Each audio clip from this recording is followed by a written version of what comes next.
All right, everyone, welcome to the Thursday night series here on the IWM Broadcast Network. This is the iNRS Racing Series, and we are live in Las Vegas. Thanks for tuning in. I'm Rick Souza here with Sal Nicosa, and we have got over 45 drivers trying to get into tonight's event. Yeah, this one looks like it's going to be a ton of fun. Hopefully, a couple of these drivers hoping to get lucky in Las Vegas tonight. This is a great track. There's going to be so many great drivers out there tonight. Really competitive, just to make this race. So we're in store for a real good one tonight. Absolutely. Right now, we're watching qualifying is underway. Let's kind of see if we can bring up some information as to where these drivers are standing with best times. Let's see, some drivers are already posting times. It looks like we got the first 10 or so. It just keeps leaderboard keeps lighting up here with new times as they're getting their laps laid down here. So what we will see here is the first lap will just be a build up speed lap, and the second lap is what's going to matter. Yeah, if you could put down a good heater, lap one, really run that top side, get as much of that momentum built up as you can, and then really cook through hit your marks on that second lap. It is a risky business to be in, because if you push the car a little too hard, you get a little bit of a wiggle and you don't get exactly the time you want that second lap. It's really kind of like having a one lap qualifying session. So hopefully these guys are locked in tonight as they're putting their laps down. I see sub 30-second qualifying efforts right now. Some really fast cars out there. We're looking around to see who is still on the track, trying to get in some qualifying. Those are times I would expect to see that sub 30 time. Caleb Lamb right now has the best time so far. We'll see how that all plays out. Yeah, that's a 29.975. That's freaky fast. That is a lot of speed on that qualifying effort. All right, 3 minutes are over, and once these guys are done qualifying, we'll see what's up. I'm looking for where our last time out, Jordan Wenzel was the winner. He posted a 30.040, puts him in 12th place right now. But that's a great drive. That's a great effort. These times are so close throughout the field. So it'll be interesting to see once we get live fire action here in the race how it all works out. There's going to be some people I'm sure that want to get to the front in a hurry. It's like there's like a 1/10 of a second that separates first and 30th.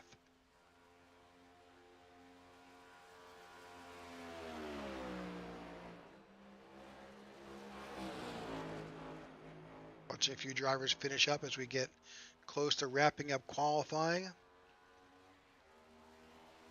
A couple drivers have yet to get out.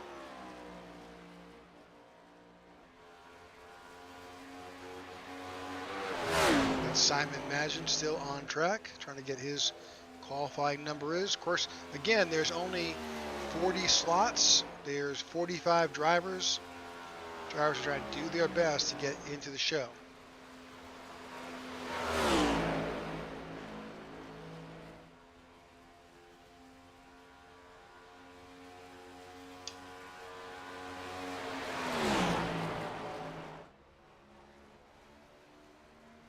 Good. This is, I think, his first lap and first time.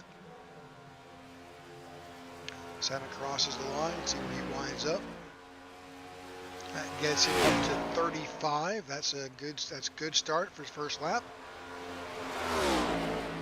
See if he can better that.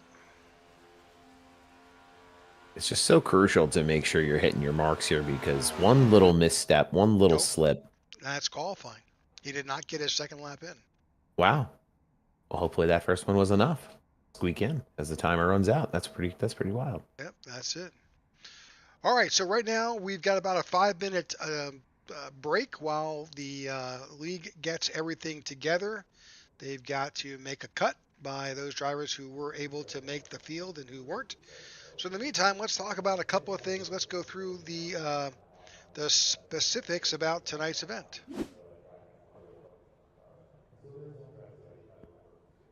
All right, you're welcome to if you'd like to kick us off. Oh, sure. Well, this is going to be the Pennzoil 200 presented by the iNASCAR Racing Series, the iNRS. We're at Las Vegas Motor Speedway.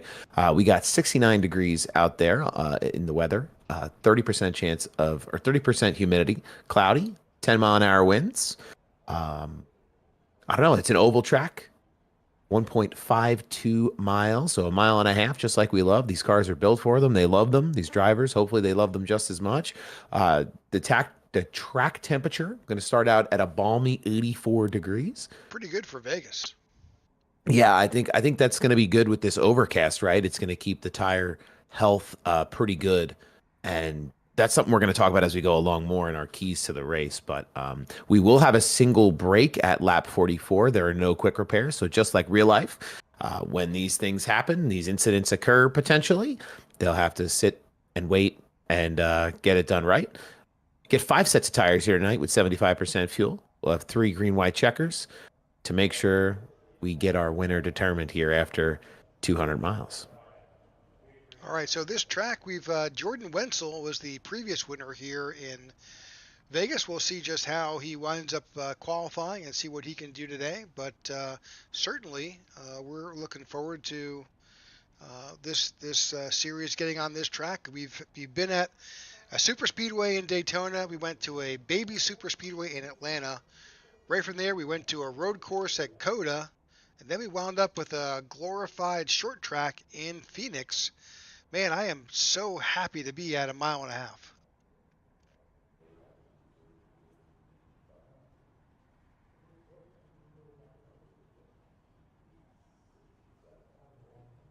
All right, just a couple minutes left before we go underway here at Phoenix. It'll be Yeah, during the day hours. they're Also, still a little going through their drivers meeting. I hear them in my ear here as I'm spectating the session. So everybody's getting on the same page. I mean, it's always important to have those conversations as many times and as many races as some of these drivers run. Make sure everybody's kind of getting all the information they need before we get out there. But a lot of great qualifying times here. I mean, the top 4 drivers all sub 30-second qualifying efforts. I just am kind of befuddled at that kind of speed. That is some.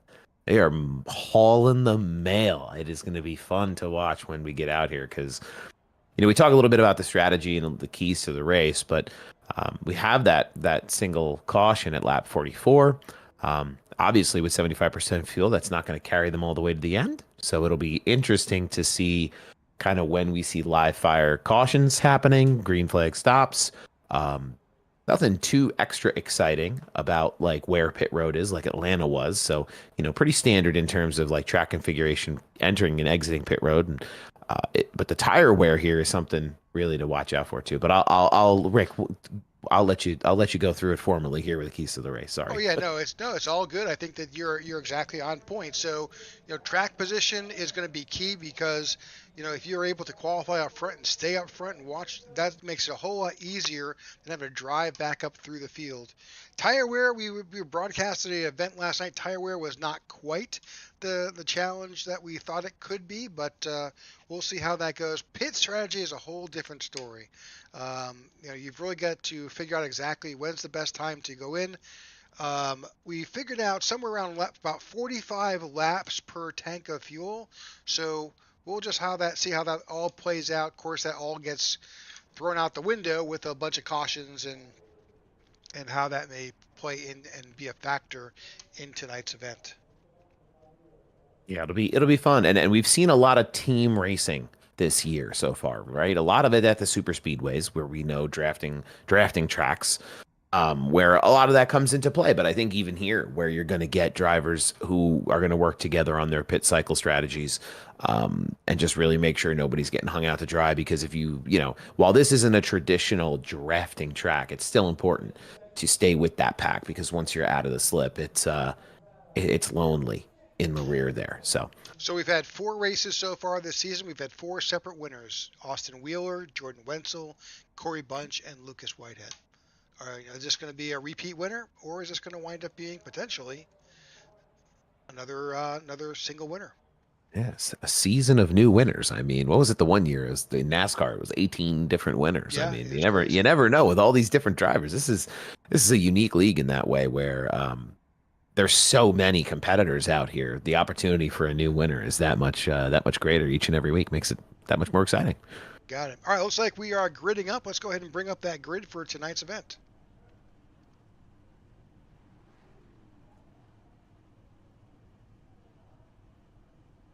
Go ahead and start us off, Sal. All right. Yeah. So on the pole, Paul Irvin, followed by Caleb Lamb on the outside. Jacob Musow, Michael Whitley Jr., Corey Bunch, Keith Fonseca, Tyler Lem, Vernon Broadbeck, Alex Murphy, John Ledger rounding out the top 10. Ron Fitting and Jonathan Veronowskis will take us through the final two spots there at the end of the row. All right, and in 13th, Eric Jeffers. 14th is Austin Walton. Jordan Wenzel finds himself starting in 15th. John DeRudris to the outside is in 16th. Matt Perstini in 17th. Jay Schultz is in 18th. Corey Ennis is in 19th. 20th, Jeff Ramsdell. And 21st, Austin Wheeler. 22nd, Martin Giroux. Joe Darnell finds himself in 23rd. And Tyler Sexton in 24th. 25th, we have Richard Mills, followed by Vince Burns, Ty Bostic, Matt Crockett, Joe Mossow, Gary Wells, Tony Japs, Robin Maldonado. We got Shane Trotter, Mike Robinson in 34th. Oh. Simon Madge. Sorry. Yep, no worries. You lost your train. Yeah, I lost my spot. In 36, Dan Hughes in 37th, Martin Pinnell in 38th, Josh Douglas in 39th, and Christopher Cash is in 40th. And those are the drivers that made it. Number of drivers went home: Mike Campeggio, Eddie Musso, Lucas Whitehead, Christopher Cash. Did not make the race, and Dan Hughes not make the race. I think Chris Cash was bumped by a charter holder, Scott Thomas. Wow. Yeah. So a race winner this season who didn't make this one. That's pretty wild. Makes it interesting. That's why those wins are that much more valuable all year long. Yeah, this series does have a charter. You can buy a charter that guarantees you an open position, a position, or you can be an open car and take your chances. All right, we are under green here at Las Vegas for the Pennzoil 200. Yeah, and away we go. Right out of the gate, that bottom line starting to move, starting to shuffle, gets out, and we're going to get a battle already here between Paul Irvin and Caleb Lamb just to get things rolling. I think that's a 25 with Jacob Musso on his tail. Oh, we already have yellow is already yellow out. What just happened? That was pretty quick going through the first turn. I don't like that. Looks like Vernon Broadbeck involved in something, maybe. Keith Fonseca as well. Let's see if we didn't even get a time. Let's see if we can go and bring back up what may have happened with Keith. Oh, it's one of those stack up on the restart deals. Yep.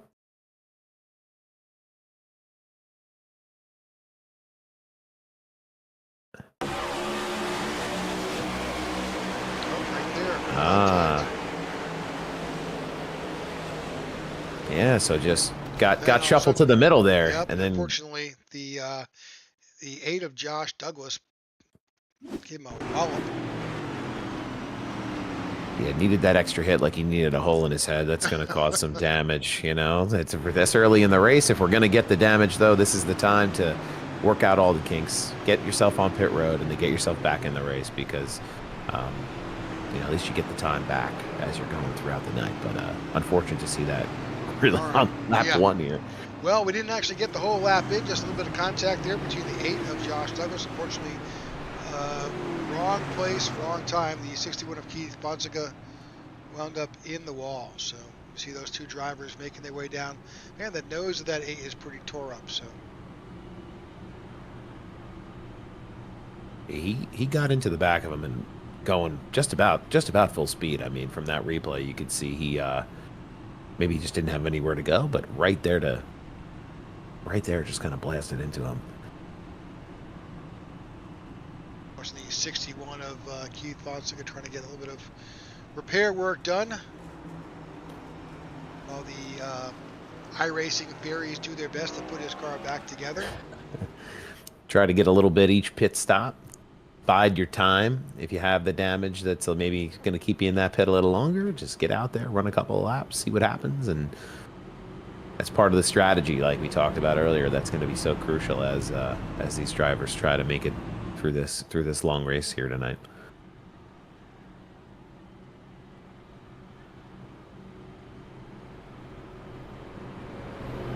All right, as we said earlier, 134 laps. We've clocked 3 so far, and we'll be back underway probably next time by. Paul Irvin gets a chance to do this all over again. Jacob Musow is to the outside. He'll have the 77 of Corey Bunch behind him on that low line. And then you've got the 99 of Tyler Lem to the outside. That's your front 2 rows. We saw Corey Bunch running last week. I mean, just a dominating performance by him at Phoenix. Maybe he can look for a little back-to-back magic here at Las Vegas. Absolutely. Different track, but finds himself up there in the front just like he was last week. Something's going on. Guy probably knows what he's doing just a little bit, right? He might. Yeah, Corey Bunch did great. He finished 5th last week at Phoenix. He led a lot of those. He led a lot of that race going through. So I don't have that reserve correctly. Sorry. I don't have the results pulled up in front of me. Yeah, no worries. He led 106 laps. Yeah. Long time to be out at the front, so see if he can get it done tonight.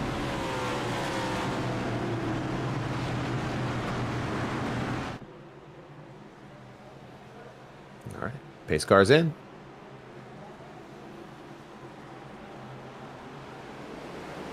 Back under green here at Las Vegas. Great jump by the 51 of Paul Irvin. Corey Bunch hangs in there. 25 of Jacob Musso kind of slips back a little bit, while the 99 Tyler Lem jumps out in front, looking back through the field. 2 wide there with the number 7 of Caleb Lamb under the 94, and now the 31 drops down a bit in front. That's Alex Murphy. But 3 wide, just a little farther back there. And that's some great action here early, as guys are going to fight for that very critical track position here. It's Ron Fitting, Matt Mercini right there, side by side. A little bumping and grinding up at the front there. Heard a little wall scrape happening as they're using every inch of this track as Corey Bunch looks to make a move here to take the lead from Paul Irvin on the bottom there, exiting turn 4.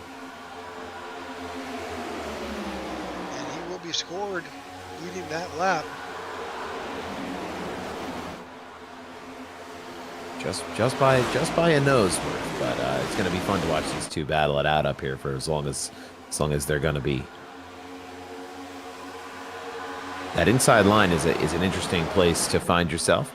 A lot of speed carriers around the top here at Las Vegas, so if you can make that move down to the bottom, it is quick, but you're going to run your tire down a little bit extra. You might want to think about saving. Again, it sounds like a broken record tonight, but it is part of that strategy with how the tire wears out here. Paul takes back his lead. Now the 99 of Tyler Lem winds up in 2nd. Corey Bunch slips back to 3rd. Paul wasn't having it. I think he wanted it back. I can't say I blame him. I mean, it's better to be out front, right? Especially on this track. 100%. So a good bit of those first few drivers will bring up our current tower, show you just exactly who is where.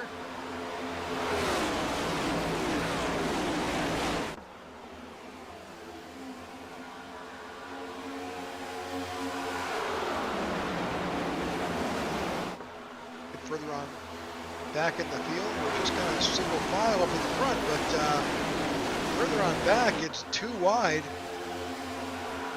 Yeah, we've got some good action here as we get back to the 27 of Coriolis. That's where that too wide action starts, and even beyond that, going toward the back of the pack. But it's fun to watch that double groove racing where you're gonna have to pick a spot and find a hole to be in as this track gets quicker and quicker for these guys tonight. One thing we'll definitely see as this run continues, 2 laps are in the books, but as soon as we get some tire wear on these tires, it's not quite so easy to hang on that low line, and we may see a big push. Yeah, there's a lot of slipping and sliding that goes on if you're really committing to that low line, especially on the exits of these corners. You really have to grip it and rip it if you're going to try to make a move. It's interesting that they're going to get that yellow flag here at lap 44. So the long runs are what I'm really excited to see tonight as we get through some of this race. Now, at this point, that stage break won't be one that will be impacted by fuel. Sometimes we've seen those stage breaks happen, and they're going to have to stop for fuel prior to that.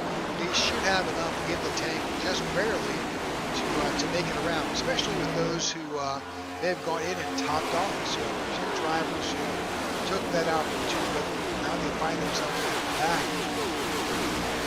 But with that caution, I think that may have mitigated the need to stop. Yeah, that's going to make it exciting for the tire, right? So you're going to get that full run to lap 44, and then can the tire run to lap 44 is the real question. You're going to have guys who are trying to save it, or everybody's going to be slipping and sliding here through the first part of this race. But that's what makes this track so exciting for me, at least.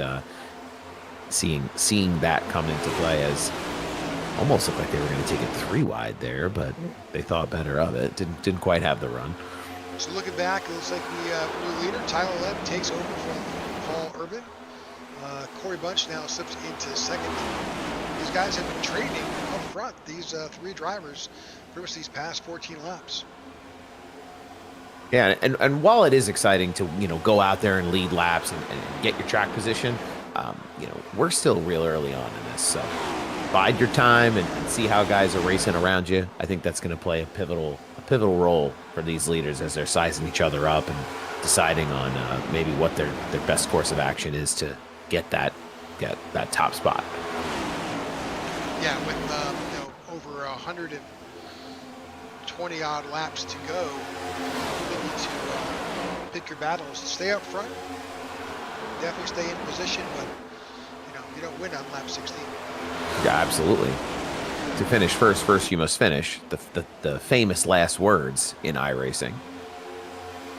Usually right after that somebody's up in the wall, but we're not gonna hit him with the commentator's curse tonight, Rick. I'm gonna keep my lips zipped. Another battle up front with Corey Bunch slipping underneath the 99 of Tyler Lebb. 51 is kind of looking for who he wants to dance with and chooses to go to the high line. Yeah, he's going to carry a little bit more speed up on the top there. I mean, these guys going side by side battling for the lead is going to, kind of slow things up, let the pack catch up, and let chances for this 3 wide action here as they go through turns 3 and 4. Giving us a show tonight. Shoot. Squeezing them down a little bit, yeah. Corey Bunch chooses the apron there, a safer place. Oh, and just squeaks back up there, almost ran out of room.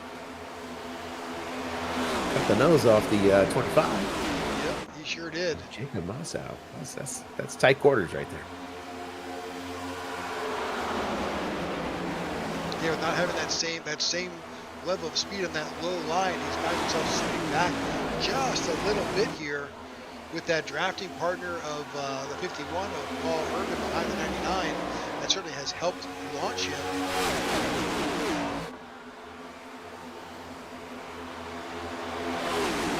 They're starting to fan out here a little bit. Guys don't want to be back behind just in the draft. They want to be out there leading it, so.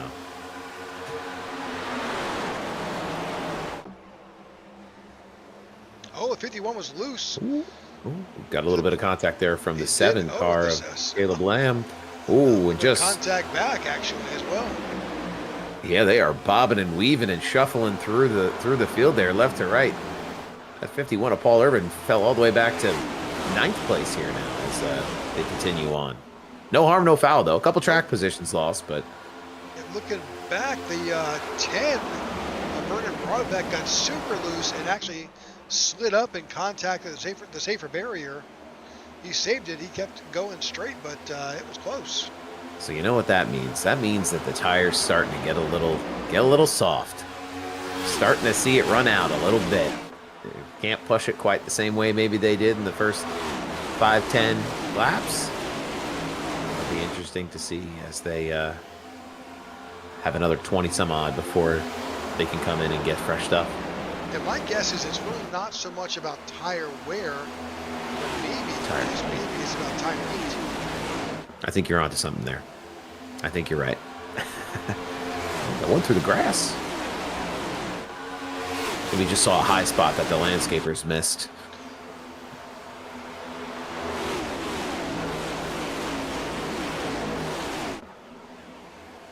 That was Paul Irvin, actually. Oh, wow. Now I don't know how much. Maybe I'm overthinking it here. You can pull me back here if I'm getting the tinfoil hats on too tight. But I have seen Big contact. Contact at the front. But I have seen drivers who like to try to make contact with the grass to bring that tire temperature down. I don't know if that's a real thing, but there's people people that I've raced alongside of in the past that they swear by it. Maybe it's one of those kind of things that you think it works if you do it. Oh, we saw a big move in the back. I'm not sure exactly who that was, but is that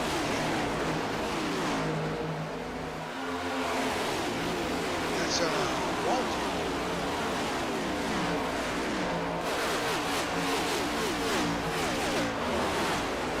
It's Austin Walt. He was super loose. Contacted the wall, saved it. Ooh, gonna go 3 wide there. Yep. As Walton just continues to drop back here.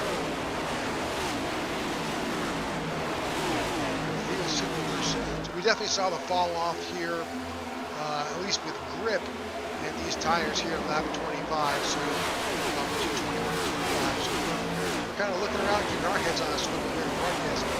These things are happening. Yeah, there's a lot happening throughout the track, right? So as we're sitting here kind of bringing you the action, looking at different camera angles, I mean, you have action in the front of this field happening. You have action in the middle and the rear of this field. Cars two wide, 3 wide. There was just a situation with John DeRugis, where they're getting close to each other and gaps are opening and closing almost. So if this is what we're in store for this is what we're getting after 26 laps. I can't wait for what we're in store for tonight. Corey Bunch continues to lead, but now the 25 of Jacob Musso has made his way back up to the front, trying to lead a lap here. And they're side by side. They're drag racing their way around through turn 3 and 4 here. And all that's doing, too, is giving Caleb Lamb the opportunity to come make a run up for himself here. It was super close, but I think Corey Bunch will actually be scored on that lead of that lap there. But everybody wants that extra point. When it comes down to making it into the playoffs, every point counts.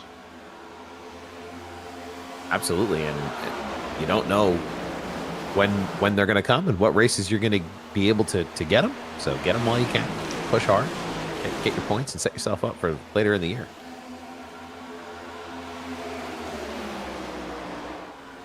Yeah, these 3 at the front are just absolutely battling right now. Looks like Lamb's going to choose to try to stick it there on the inside, almost. Not quite. He's holding on to it, though. Absolutely. It's like you said earlier, that tire temp goes up and up and up, and it gets a little bit squirrelier as the run goes on. It's interesting throughout the field. You see guys just brushing up against that wall right now. Just a little bit of a tickle on that safer barrier, but as things soften up and the tire gets a little worn out, we'll see. 4 was super loose there. And we're 3 wide with the 9. They're going to make a number 9 sandwich. They would Jonathan Vernoscus. Contact. A little more contact. Yep, there he goes down to the grass. To the grass. Hold on to it here. Yeah, he held on to it. Came back up, unfortunately. That's one racing surface. Yeah, that's some really wild car control there as he took it through the grass. Looked like he was going to get sideways on the transition and then managed to not shoot up the track, but hold it just low enough where he could manage his way back around here, albeit toward the rear of the field. All right, we're just 13 laps away from our stage break. And Jacob Musso has taken over the lead. And I feel like these are the exchanges we're going to see all night tonight here from Musso and Bunch and Lamb. These guys are really fast. You're starting to see Matt Perricini come into the picture back there too with Caleb Lamb. So it'll be just interesting as some of these drivers are finding speed as the track changes. Yep, Matt Perricini is with the XLI. Simon Patchen is going to note that he is off track. Let's see what happened to Simon. Go back and do a quick replay.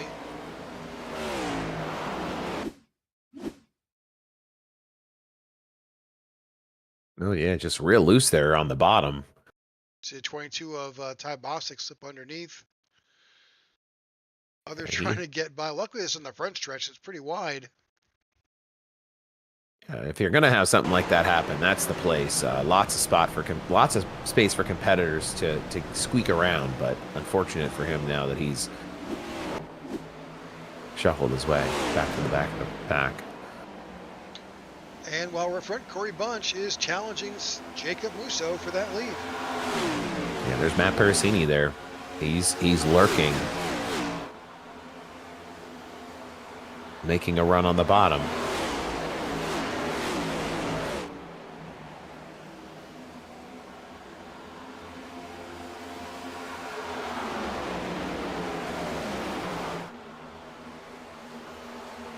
Just had a quick glimpse of Vernon Broadback catching the wall a little bit too. There's certainly some cars that are pushing the envelope here and getting a little bit out of shape. These guys are really having to hold on to these things here tonight. And John Druge was right on his tail, just beneath them, Jordan Pennzoil.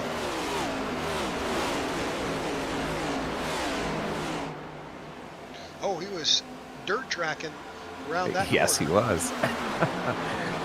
He collected that really well, though. I mean, it is an art form. Yeah, he did not get completely out of the throttle, but just enough to point that car back in the right direction. Tough to do when you have other competitors, breathing down your neck and racing around you. But he's able to keep it rolling here.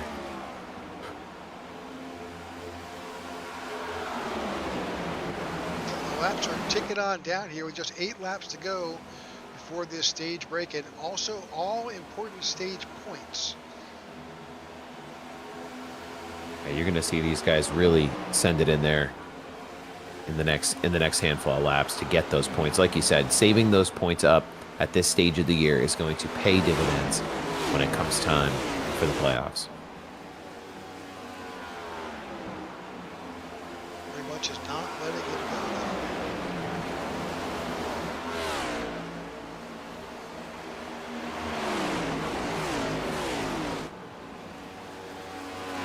It's kind of pretty much spread out around this entire track.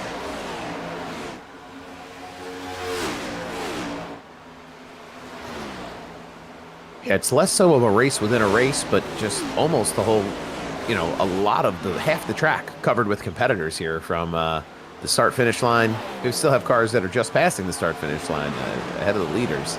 So as lap cars. Mike Reel is the last car on the lead lap, and he is beginning to show up in the windshield of these leaders.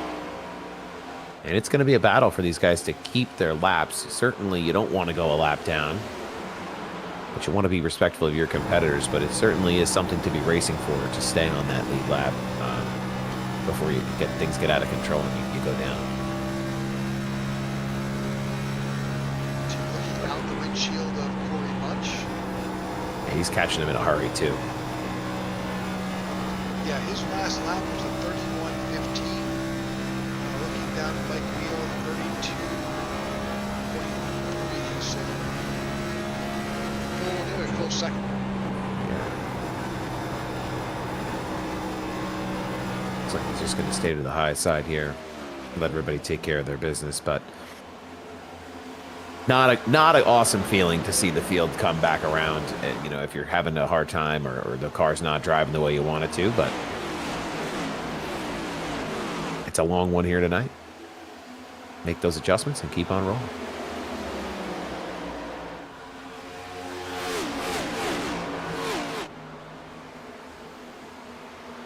There's just 3 more to go here before the stage caution, the stage break, I should say. Yep, Corey Bunch has definitely gotten out here to a little bit of a lead. There was some slicing and dicing and battling between himself and Jacob Massau and Matt Parasini there for a little bit. We saw some comers and goers, but yeah, watching Tyler Lamb with 99, he's battling right there. That's Caleb Lamb. They're side by side as well. That's a battle for fourth.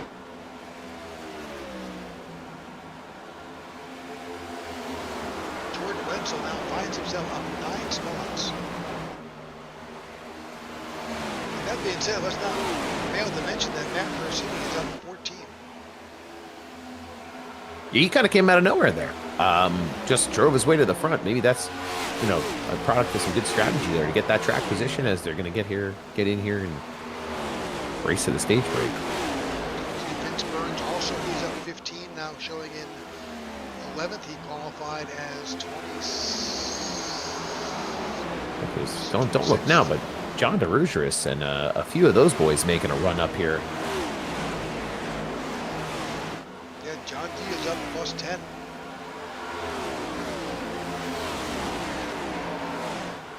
Jordan Wenzel too, also last time out's winner, making his way around here. Maybe they were saving tires, maybe they were controlling their race just a little bit better than other folks, keeping it out of that safer barrier, but it'd be valuable to get those position points here as we're coming into the end of the stage. Wide.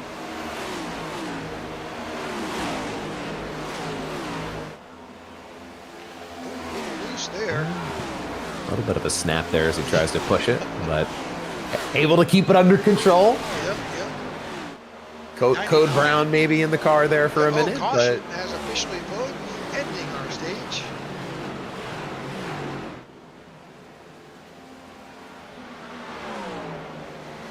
Corey Bunch wins that stage.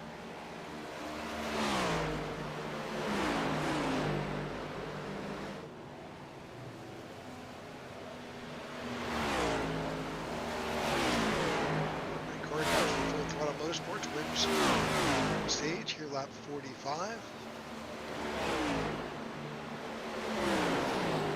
Jacob Musso in second, and Parasini in third. Jordan Wenzel finds his way all the way up to fourth. Corey Ennis in fifth. John DeRugeris in sixth. Tyler Levin in seventh. Caleb Lamb in eighth. And Austin Wheeler in ninth. John Ledger finds himself in 10th. It's the last stage point.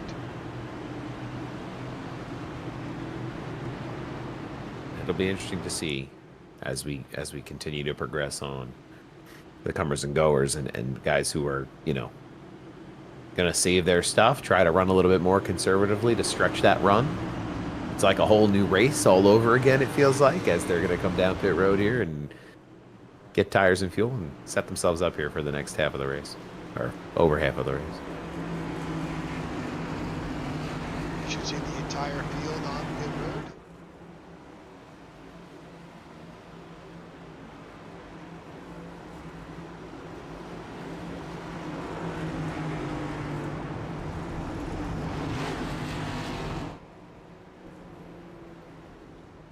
Critical here to get quick pit stops. Quick pit stops. Get in that box. You don't want to miss your box. See a couple guys shuffling around trying to make sure they're lined up right. That 38 car. A couple other drivers just making sure they're hitting their marks here, and races can be won and lost on pit road. As we see some drivers jump positions. There goes our man John D up there. He's third or fourth out of the pit Yeah, here. I shows in fourth. All right, one driver did not pit. I think he is actually a lap down, and we'll get the wave around. That's the 61 of Keith Fonseca.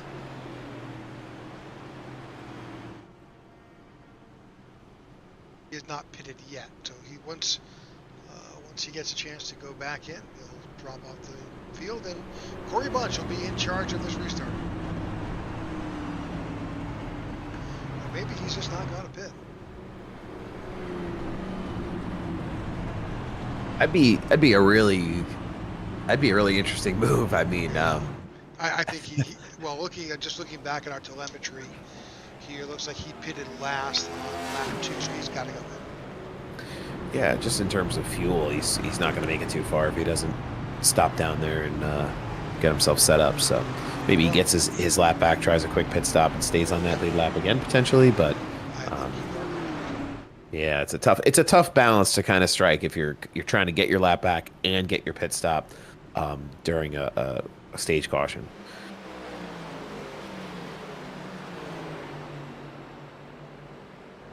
Or not.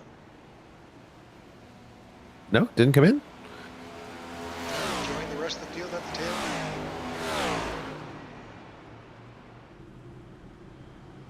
Well, field is entering the center of the backstretch. The 61 of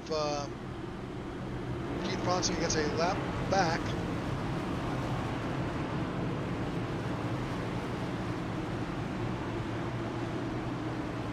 Get a bit of an update in a second as to just where he is. He is 11 laps down, so I think he's doing the best he can.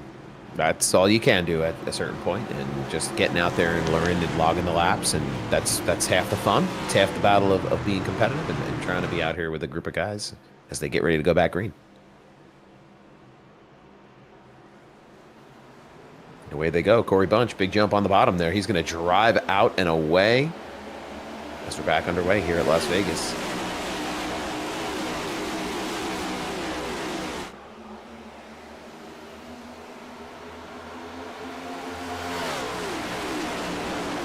See some action here as they're riding each other up the wall there on the exit of 2. Very precious track position. Everybody's on fresh tires. That aggression level goes up. 19 of John Ledger.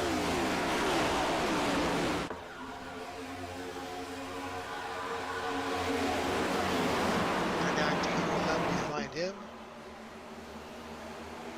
Just looking back through the field, lots of 2 wide and more racing here at Phoenix. Somebody got loose there. We're having yellow here. We're wrecking. The 97.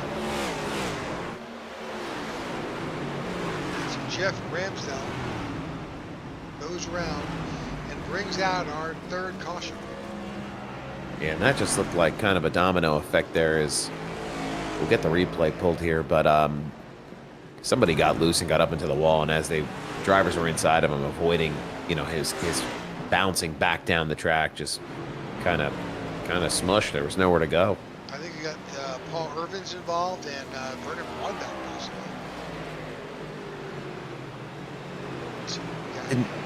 Didn't see anybody make real hard contact with the wall, the inside, so hopefully everybody can keep it straight. 94 gets a little bit to the left rear. Yep. Unfortunately, that slends him down into number of drivers. Drivers got no place to go. Stacking up too there a little bit. Yep, a lot of drivers involved here. Kudos to some of those drivers for keeping it straight. Oh, and the 53 just has nowhere. Just plows into his left rear.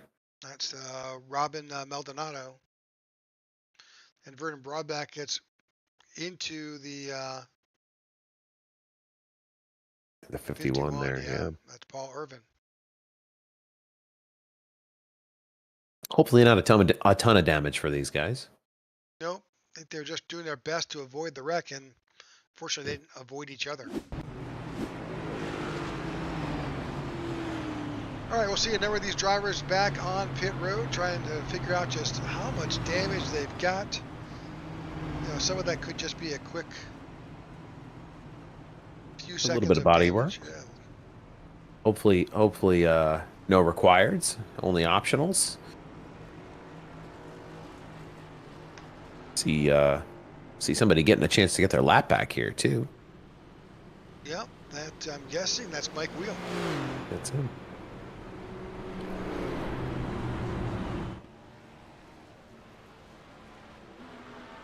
As many laps as you can go down. It's never a bad idea to you're never out of it. You're always able to get something back. That's right. You see drivers sometimes come back from 5-6 laps down, depending on cautions. And you know, last week Phoenix, how many cautions did we have last week, Rick?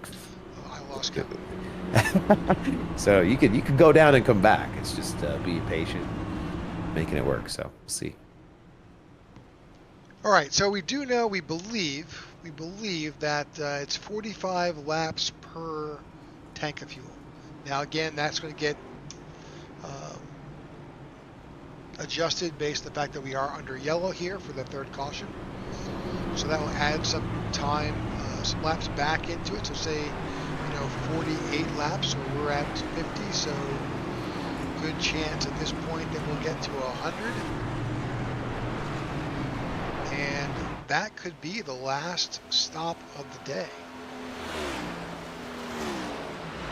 It'll be fun to see if they do decide to stretch it out. You're going to see a lot of skill come into play on some of these longer runs to make, we saw them slipping and sliding a little bit there before the stage break. Be even more interesting to see how long they can hang on to it as they continue on in this run. All right, field is forming back up. We are pretty much set to go back to green flag racing. Lights are off on our pace car.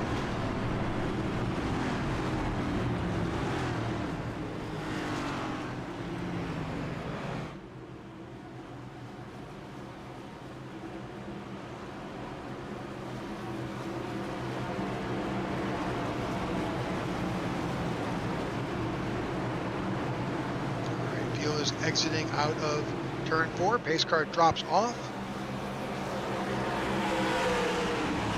Corey Bunch is in control.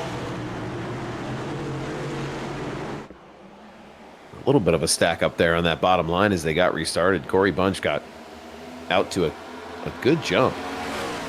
He's going to take control here, have his pick of the lanes as they come through turns 1 and 2 on this new restart. Lots of clean air for Corey Bunch out in front. Pretty heavy in traffic behind.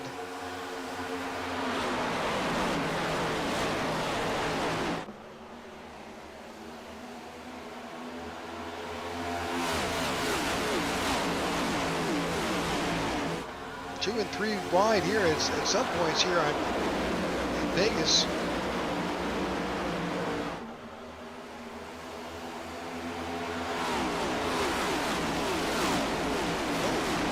Tag the wall pretty hard. Yeah, that's something we're going to start to see happen a little bit more as they push through that corner, going like you said, 2 and 3 wide. It's you run out of real estate.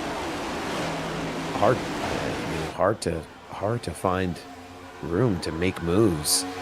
It's just 35 of Tyler Sexton. That familiar mellow yellow paint scheme.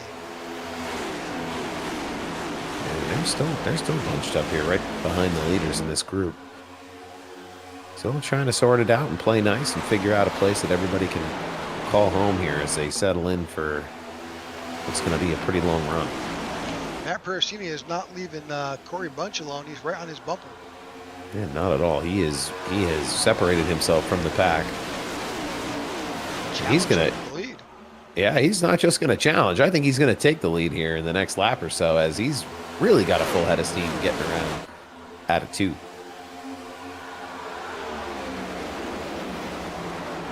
Just going to nose ahead here, just a scrooch.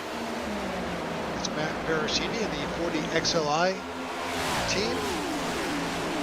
Looks like he takes the lead officially for that lap.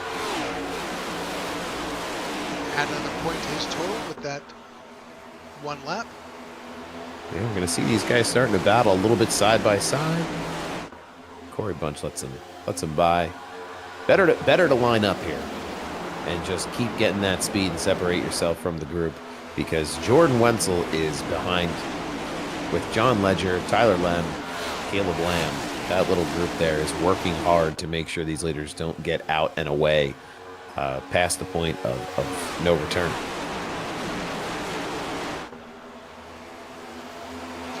When those two guys up front look in their rearview mirror, that's Corey Bunch is smiling, because if you see those guys behind too wide, that just helps them.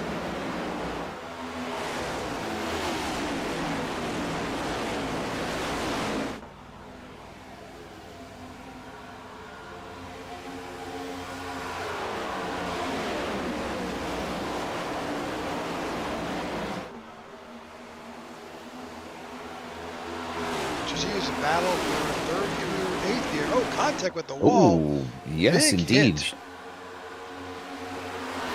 Got to be careful with those. I mean, hitting the wall is one thing, and then shooting back down the track is another, as these guys try to react. And that's usually where we see some of the trouble get caused. But that was a big hit. I think that was Caleb Lamb at the 7. That's a big contact with the wall. And this group here that's following the leaders, they need to figure this out, because Matthew Pericini and Corey Bunch are getting a ways away now.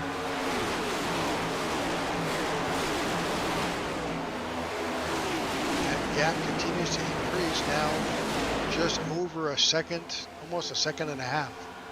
It's incredible what that clean air will do. How much faster to let you run than being trapped in the pack with that dirtier air. 3 wide.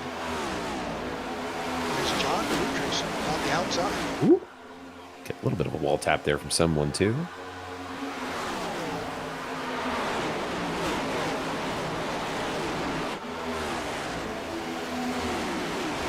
I would think that was Jai Schultz. Jai Schultz on the outside in the 72. These guys are still running side by side here. Jai Schultz is saying, I'm going to take this high line, I'm going to work it, and it's paying dividends. There's a lot of speed up there at the top of the racetrack, but I'll tell you what, your tires are going to be screaming by the time you get to a certain point of your run. But if it works and gets the track position back for him, you never know what may happen. He's up 11 since he started, so far so good. But you're right, at some point we saw that happen in the last round, that these guys had to back out of it, wound up way back. Yeah, it's great to be able to make those moves and run at the top of the track and feel fast. Oh, as we see a couple drivers getting into the wall, skirting down onto the apron. Looks like they were able to collect it though. No yellow, still green here. Ooh. Always scary when you see them shoot down like so abruptly like that. Yeah, that was a 12 of Eric Jeffers. There's a big apron down at the bottom of the backstretch. So the battles at the back here, this is for 20th, is just as incredibly challenging as it is up front. That's just a testament to these drivers. Yeah, you see them all get together here in the middle of the pack, and like you said, it's great racing, even for 20th. As the leaders run around, 1-2 and try to challenge one another, these drivers back here are just, fighting for a chance. So they're not afraid to take it 2 and 3 wide and get that extra spot. That gap between Matt Pericini and Corey Bunch continues to grow. Now it's over a full 1.5 seconds between themselves and Austin Wheeler. Oh, yellow's out. Caution's flown for possibly Martin Giroux.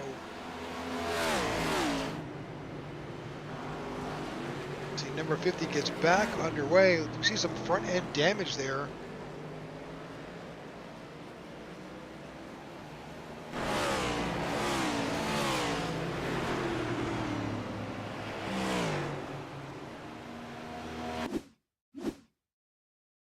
He's out of shape all by himself, and unfortunately that's past the 12. He skips it, but comes right up. Yeah, just trying to collect that before it got out of hand, and unfortunately I think that's what collect the 36, 51. Paul Irvin finds him right with that spin right in front of his face. The 9 dips low. The 9 Oh, unfortunately taps the tail yeah. end of the 36. Tough to navigate those, especially on the exit of a corner. If you're coming around, you can't, all you see is smoke.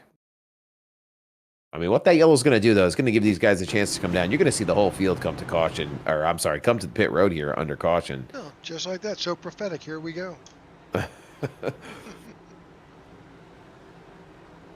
I may or may not have the other broadcast pulled up on the second monitor.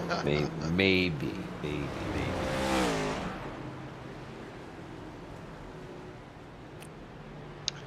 Tyler Sexton stayed out.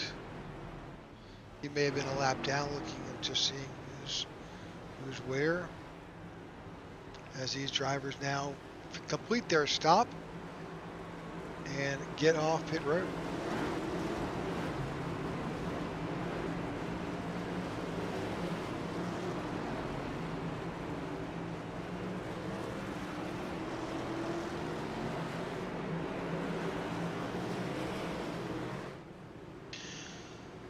All right, so that's been an eventful 68 laps. Coming up to the, oh, that is the halfway point, right? Pretty much. Just about. We are just about there. I only took math 3 times in high school, my senior year, so I wouldn't trust me that much, but we're close. Well, 67 was halfway, so we're there. Yeah. They have more than enough to get around and down and back here to the finish.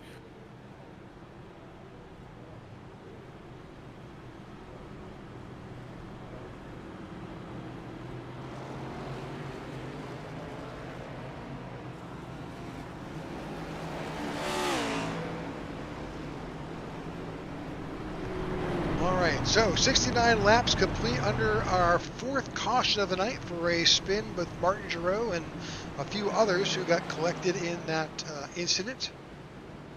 Thank you for tuning in to the IWM Broadcast Network.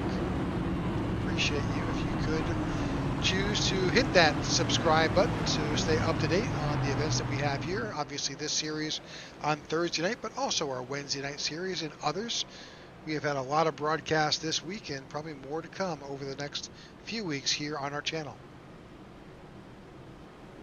Yeah, it's a really exciting time for iRacing, isn't it? New season just released. We got some new updates, some new cars. There's a lot to be excited about in the world of sim racing. Yeah, absolutely. iRacing, you know, sometimes they send out a release and it's something that's interesting, but you really can't even tell. Not this time. You know, this was a big one. There's sure to be a lot of fun over the next few months here as we get into the new season and see what exactly they're cooking up over there. Pace car's off. Here we go. Parasini on that bottom line getting a big jump over Corey Bunch. He's going to lead the field down here into turn 1. Tyler M. Austin Wheeler finds himself up in 4th, Jordan Wenzel in 5th.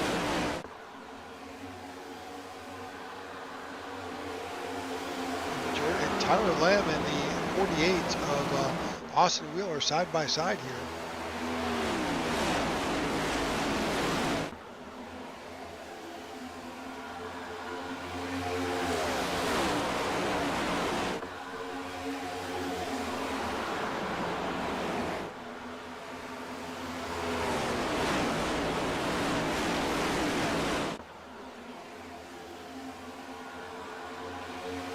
Fun to see this 2x2 racing here.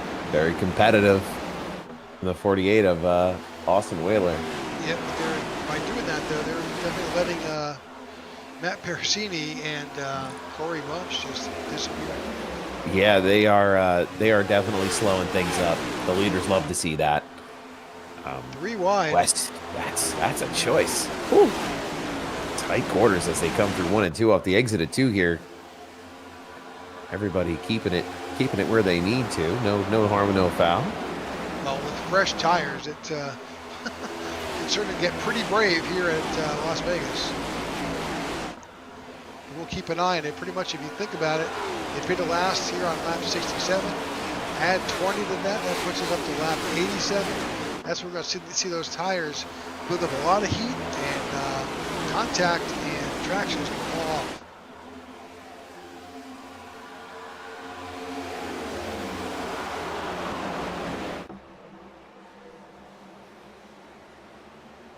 That Pennzoil jumped out to a nice jump. Look at that gap. And he's even jumped out ahead of Corey Bunch here. You know, we talk about drivers going 2x2, but Pennzoil able to just get on the wheel here. It's not too far back. These guys are still battling here. They have not settled in. The 48's not giving up. Neither is the 99. Be interesting to see how that works out as the run goes along and the tire heats up, but that top line quicker earlier, but we do typically see those who commit up there kind of slow down as it gets a little longer. It's just a product of the way the strategy is here. They're still too wide, 3 wide in spots behind them.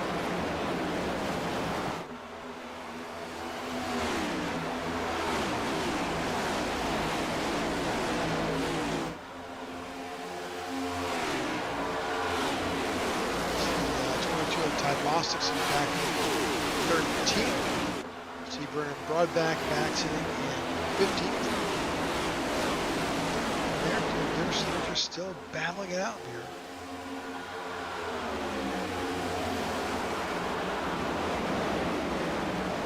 I'm curious who's got the sauce for the 24 and the 77 up there. I mean, they got out to over a second lead last time around, and it's starting to get out of hand here again with these two just absolutely controlling this race. Well, I don't think it was helped by the fact that, and nothing wrong with that process. The 99 and the 48 were just, they were trying to figure out who was going to be the top dog, and it wound up being the 99.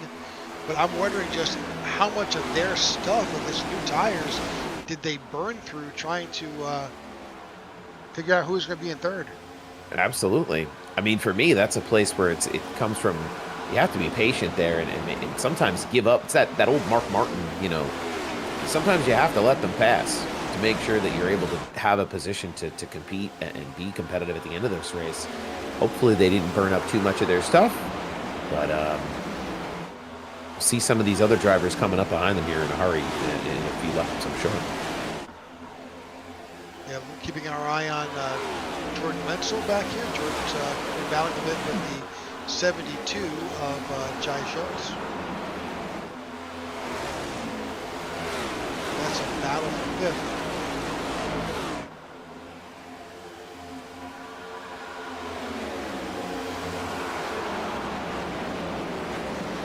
And the 72 of Jay Schultz is now sets his sights on the 48 of Austin Wheeler, who's now sitting in fourth.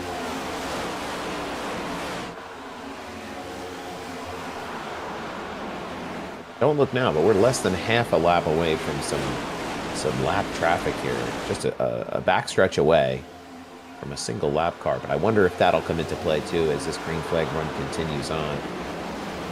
I think that if I'm looking at our telemetry, that could be.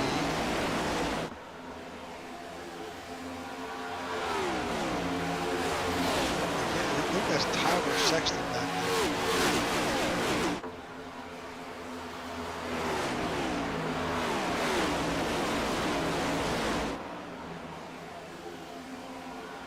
That won't be too bad once they get past the leader at Al, but they're going to wind up not too far dealing with too wide racing. It's always a challenge when you've got traffic and trying to get around too wide. Yeah, it's tough. I mean, you can try to make it 3 wide, and you know the tire, making sure your tires got the stuff to hold that track position when you get in there, because it is a tight squeeze as you're getting around here. Looks like a few guys back there are feeling like they want to stick their nose out and give it a try and toward the rear of the field, but makes it that much more interesting when you're battling for a lead or trying to get every point you can. Looking back towards fifth on back, it's like a race within a race here. For sure. Yeah, absolutely. It's like we had earlier in the race too, in that early run, where some of the best competition was happening toward 20th place. We're having similar situations here, not quite back that far, but the side-by-side racing is exciting to watch as these guys try to find their place. The top 15 here still battling 2 by 2. You can hear them talking on the radio right now, just trying to wait up for one another. I think that was John Ledger. Oh, got a little out of shape, wound up dropping down to the apron, but saved it. He's back on track. But they are 2 and 3 wide, right in front. Yeah, they're utilizing that middle lane a little bit too. Just keeping it collected there. A lot of pats on the back and congratulations over the headset. So, well, we're still green here, lap 85. I think we're about 10 laps away, maybe, from pit stops. I'll pull out the calculator, just double check my math. Yeah, I'll let you take care of that, Rick.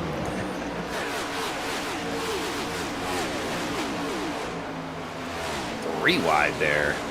They're going farther than that. My calculator says somewhere about lap 110, so we'll see how that plays out. Okay. That'll certainly make things that much more interesting if it does stay green to that point. Well, I guess the question then becomes, do you take the opportunity to come in a bit early if you think it's going to stay, or you just kind of hold out for potentially a caution?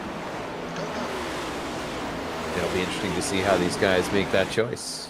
As we get, ooh, big wiggle there out of, sorry, I can't see the number on that car where they got the front view there. That pink, or that red machine there, the 48? Yep, Austin Wheeler. There you go. Big wiggle there going at it too. These are all the indicators we like to keep our eyes on as the stage runs on.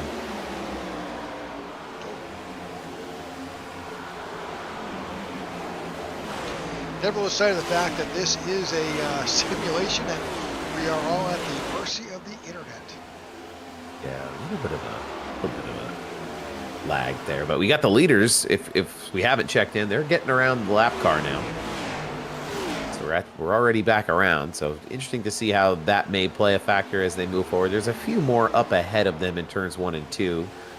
We're far enough away that it shouldn't cause too much drama. I forgot they were there, Rick. They're running out here. Right. They're running a great race, but look at the gap that's showing. If you could, Corey Bunch back to Tyler Lem, 1.6 seconds of advantage, but after that, Jay Schultz 2 3/4 back.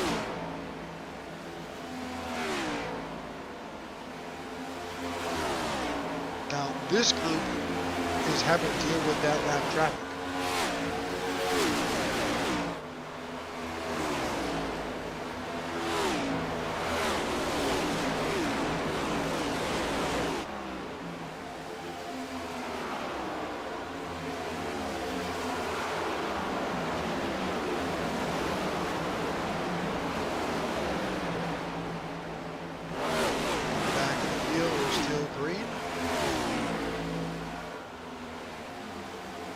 This is the Peristini Bunch show right now with these 2 drivers. Yeah, they're just absolutely running around a race of their own, really, as we come around here, lap 91. We'll be on lap 92 here in just a short moment. The DAS in the windshield of Matt Peristini as he works around the 53. That's Robin Maldonado. Yeah, that car has just a ton of damage on it. You can see him having to back up super early into the corner to make that work for himself. Unfortunate night for Maldonado, but just trying to gimp it around and make sure it's not a DNF for him.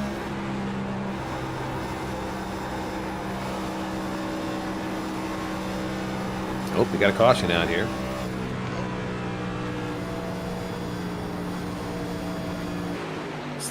Joe Darnell, possibly.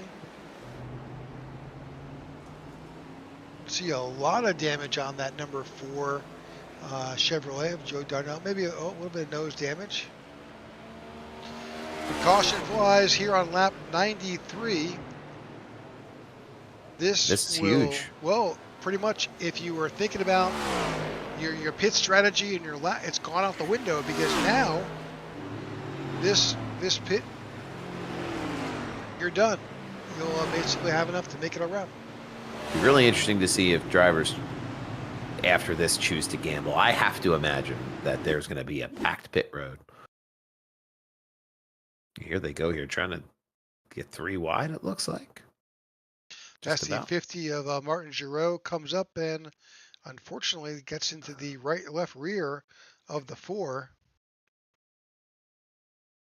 And yeah, the 50 just trying to exit that corner a little bit. The 4 hanging in that middle lane, and unfortunately they made contact. This case of one coming up, one coming down.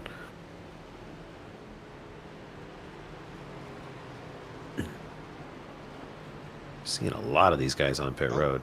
7 overshot his pit. That's Caleb Lamb.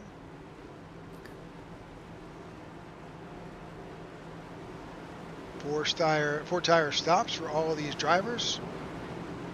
Well, and to the surprise of no one, it's the usual suspects out of the up at the front here as they come off pit road. They have swapped positions though now. They sure have.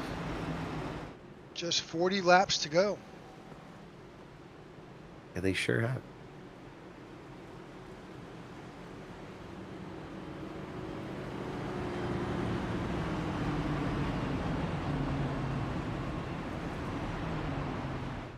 Number of lap down cars in front. They'll get the wave around before we go back to green. It'll be fun to see here now that everybody's got fresh tires. What kind of moves they'll throw here to give themselves the track position to make this final run. This is usually where it gets real spicy, you know? Absolutely. The gloves come off and... For sure. Yeah. All right. We appreciate you tuning in to the IWM broadcast of the iNASCAR Racing Series here at Las Vegas. This is their 5th event of the year. Our first 1.5 mile track. It's been what we would expect, 1.5 mile track, although it seems to be a little bit more greasy, or maybe it's the track itself, but certainly it's a little bit more difficult than previous. Yeah, it's definitely getting a little tougher for these guys. Maybe some of the marbling and some of that has come into play here at this track. A little slipping and sliding. Hopefully with this fresher tire, they'll be able to regain a little bit of control, but it certainly has been fun to watch as they've had to, they've been put in positions or put themselves in positions to really have to wheel these cars here around Las Vegas Motor Speedway tonight. Next week we'll find ourselves at Homestead, so that'd be another opportunity for these guys at a 1.5 mile track. I've always struggled myself at that track. I don't know why. Just the uniqueness of that design of that track. There's asymmetry of those corners just kill me. Yeah. And away we go.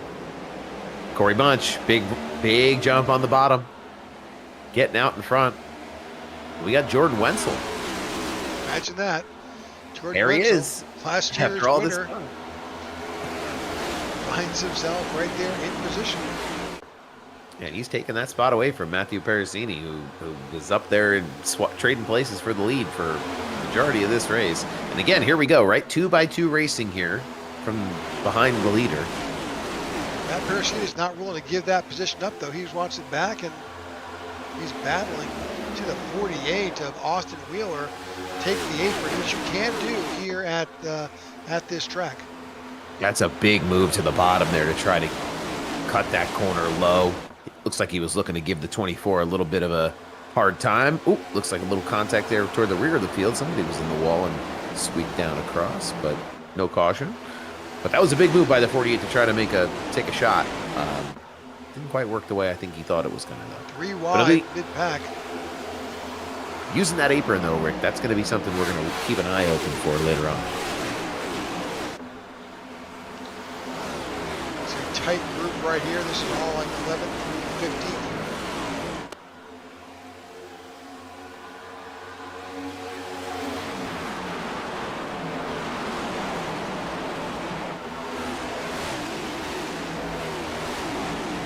They're not giving each other even a little bit of quarter here. 3 wide. No, the 19 bumps the tail end of Vince Burns there, saying, "Hey, I'm here." They're 3 wide with Vernon Brabeck at the 10 in the middle. He's got a little bit of door rub going on there. They were almost 3 wide, 2 rows back there. The 19 catches a little bit of the wall. It's going to slow him up as he's trying to complete that pass.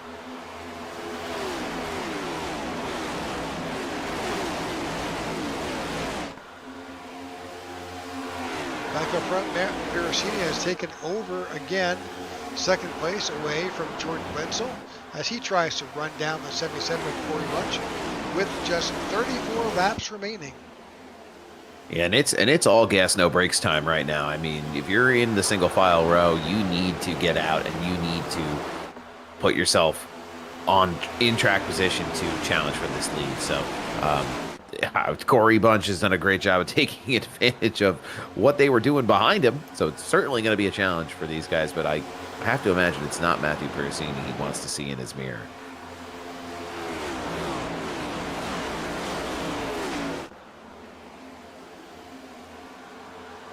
Top 10 or so have just kind of stretched it out. You know, interesting enough, Paul Irvin, kudos to him. He started this race in second.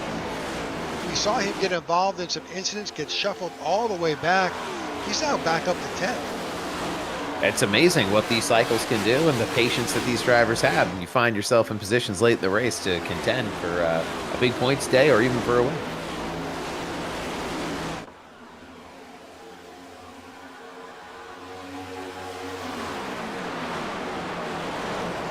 A lot of these drivers who are up front and got stage points aren't really quite in contention at the moment. They're pretty happy they got those stage points. That's definitely going to help them in their standings. Yeah, 100%. Especially as we get to more challenging tracks throughout the year. I mean, some of these drivers obviously have strong suits in certain places. Some of them are strong everywhere, but keeping those points in the bank for those rainy days are definitely a good strategy. All right, Corey Bunch still shows out in front. You've got pretty much the top 5 there. Just kind of nose to tail, just kind of lined up, making their way around. His laps are ticking away. Then we get past the top 10. Gets a little bit more squirrely, so 2 wide there. Yeah, just a few 2 wide as they're trying to figure out who should go where. Giving each other a little bit of room there as he slides down, cuts his nose off there a little bit. Yeah, there was a little bit of a nudge to that 9. So less of hey, I want to come in and come down, more of a I am coming down. Gary Wells off track. Oh, 2 cars off track. Come out. That's the 55 of Vince Burns and Gary Wells. Caution has flown. You're at lap 105. Now, that's going to re-rack them here. That's going to be interesting. I'm assuming everybody's going to come back down pit road. There's always one brave one that stays out. Or at least they think about it. Oh, let's back that up a little bit here.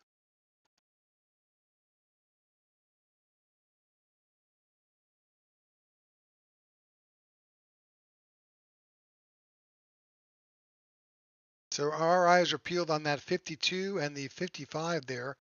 Nose to tail, that's Vince Burns and Gary Wells. See the 3 just above that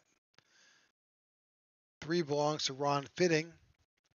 And the 17 on the outside, that's Austin Walton.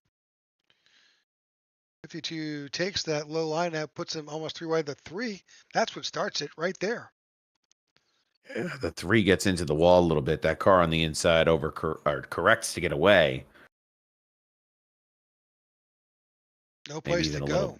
Yeah. a little bit of contact even there, and they just collect one another and head down into the grass. All right, with that, not everybody came down onto pit road. Top 12 stayed out. There's always a few. It'll be interesting to see if this field will shift and cycle and what those battles will be like with guys now behind them on fresher tires. Yeah, it's one thing to be back there and you're way in the back of the pack of the field, but not trying to get a better shot here with our different cameras. There we go.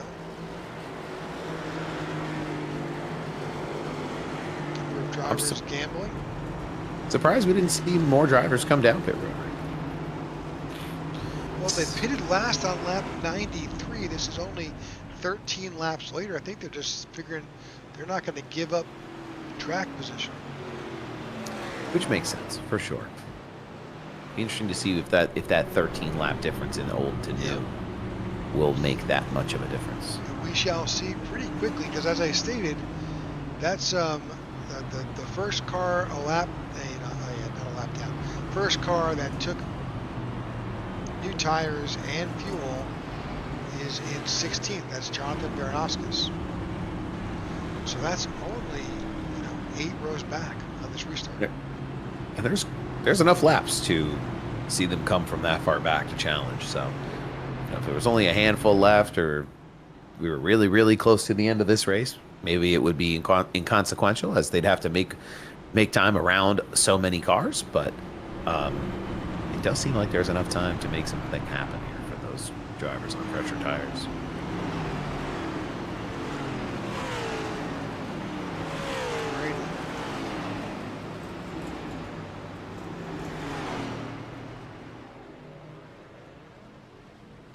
So we will go back to green, my guess,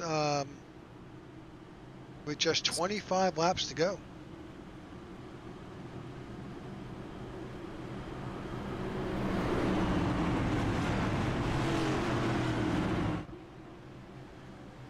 Corey Bunch is our control car. He is on that low line. He's elected to stay in that position. He's got Matt Pericini to the outside, and Jordan Wenzel is right on his tail. We've seen that bottom line jump out a few times here on these restarts, so it makes sense that if given the option, you're gonna want to be down there and get that position as you're getting into turns 1 and 2 and take control of this race. Yeah, a couple of familiar names: Tyro Lem sitting in 4th, Jay Schultz sitting in 5th, Austin Wheeler, Jacob Musso, all guys. Paul Irvin in 8th.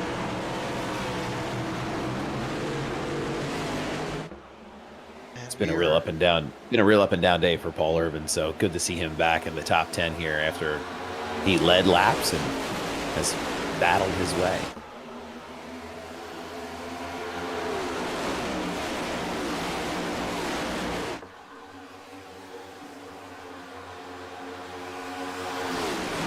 Okay. Caution again. Keith Bonsica.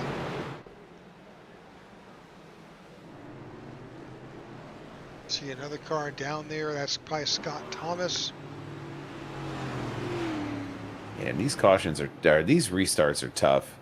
You get lines that stack up, and guys are in they want to play this really close and make sure they're pushing their driver in front of them through. Let's see what happened here. That's Scott Thomas in the 79 right there in the middle.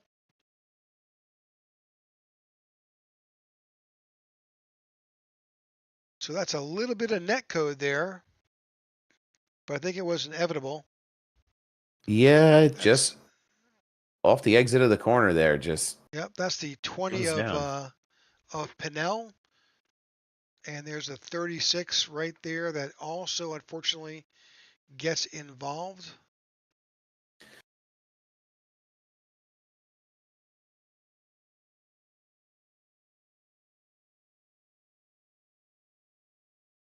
Sends him on a wild ride.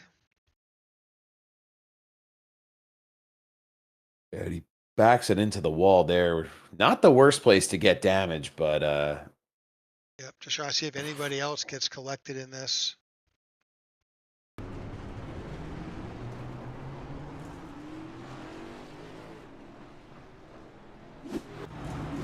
All right, number of drivers on pit road: Ron Fitting, Robin Maldonado, Bradley Reese, Scott Thomas is there, and other drivers trying to get some repairs made.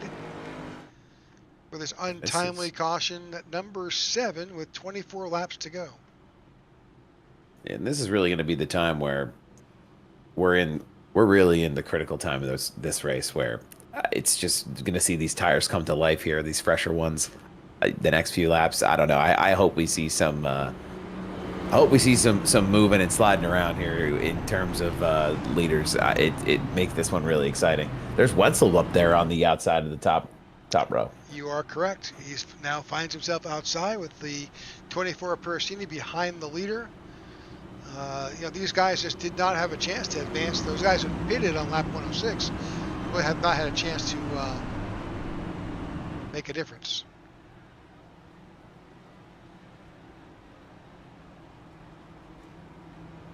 But lights are about to go off on the pace car. That means we'll be back underway at the end of lap 23. So 22 laps to go green. And we'll crown a winner here in Vegas. Yeah, this one's going to be a lot of fun, I think. Interested to see how these battles at the front are going to shift. I don't think you're going to see as much one by one racing here at the front. Guys are not going to want to give each other that room and give up that space. It'll make for exciting racing. Jordan Wenzel and Corey Bunch, both previous winners this season on the front row. Could never win enough times, you know. Yeah, that's what Christopher Bell said. Yeah, how many in a row can he go for? My goodness. Right? He's got a real shot to win this weekend, too. He does, yeah. C-Bell has got a good opportunity here in Vegas. Gibbs cars have been strong here in the past. Never out of contention.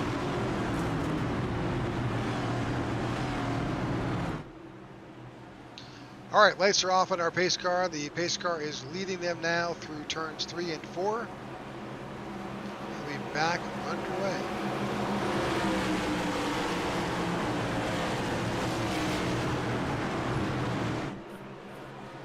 See if Corey Bunch can get that big jump like he's been getting on that bottom. There he goes, and they're off. Jordan Wenzel trying to keep up with him on that restart. Slides in behind him here as they get ready to get out in front and control this race.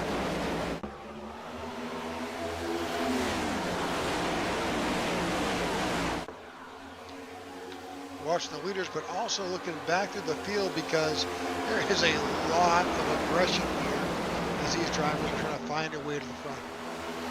Yeah, these drivers can see the end of this race coming in a real hurry here with only 22 laps to go. If it's not now, it's not now when? So making these moves and setting yourself up is crucial in the final 20. 3 wide. 3 wide.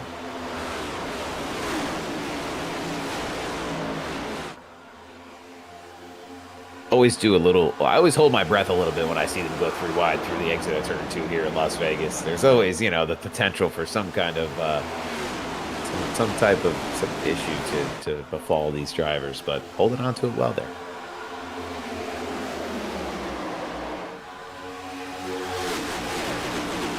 Rodbeck, who pitted laps on lap 106, is now up to 14th. He's the first driver of that group. Make a move. He's right there on the 96's bumper. He's not on his bumper. He's in his bumper right there. He is not patient. Well, he knows there's no time. He's getting blocked. Okay, the 96 not giving him any space at all. Wonder how long he'll put up with that because he's definitely the faster car there behind him.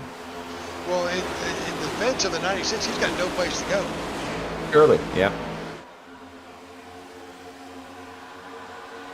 A couple of those guys, the tail of the snake snapping up and hitting the wall there a little bit. Oh, wrecking, big time. Big wreck.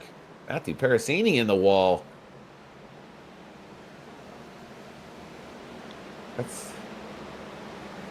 That's big. Yeah, we did not see that happening. Let's go back and Sounds get like some Matthew details. Parasini and Tyler Lem. Or I'm sorry.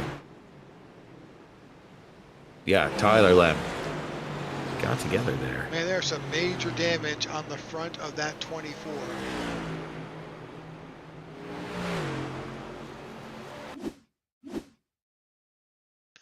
All right, so we've seen this before. Tyler Lem to the inside. They're side by side here. 24 Matt Pershing to the outside. Just behind, you see the 25. Jacob Musso, the 48 is there. Austin Wheeler and wait, let's go back. Did you see what happened? Just kind of drifts up into him there. That's Yep. the 99 just loses track of where he is on in his lane, and everyone's trying to enter that corner as high as they can, right, to get that run, but just loses that focus for just a minute, and And the 24 just gets toasted there. yeah, that's a big hit on the front of that car into that outside wall. I'd be really surprised if that didn't end his day, but what a race by Matt Perasini this whole way here. He's been at the front all night long. We've talked about him all night long. All right, looking on back to the field where that's the extent of what the 24 is in the pits trying to get repairs made. But we do know involved there was definitely the 24. Shane Trotter was also involved.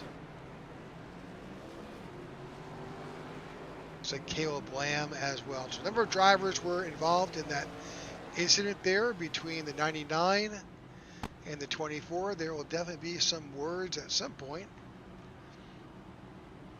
Yeah, I'm sure there's some unhappy competitors out there in the field after that incident. I mean, just unfortunate.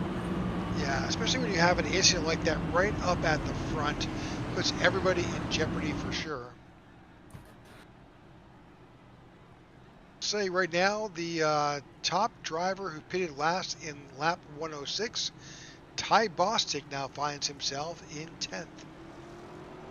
Well, they're making those inroads from 16. It was a top 12, top 16 cars that stayed out. 16. So they're making their way up. 6 spots gained that last run. With 16 to go, well, by the time we get back to green, it'll be 13.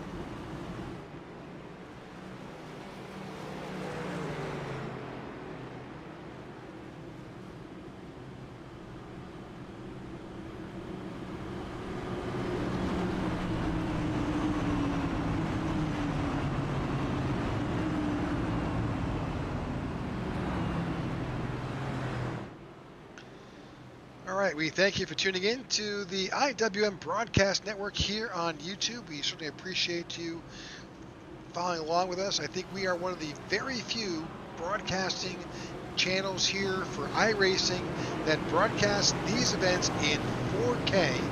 So anything that we appreciate you subscribing and staying with us. We are so close to over 2,000 subscribers here on our channel.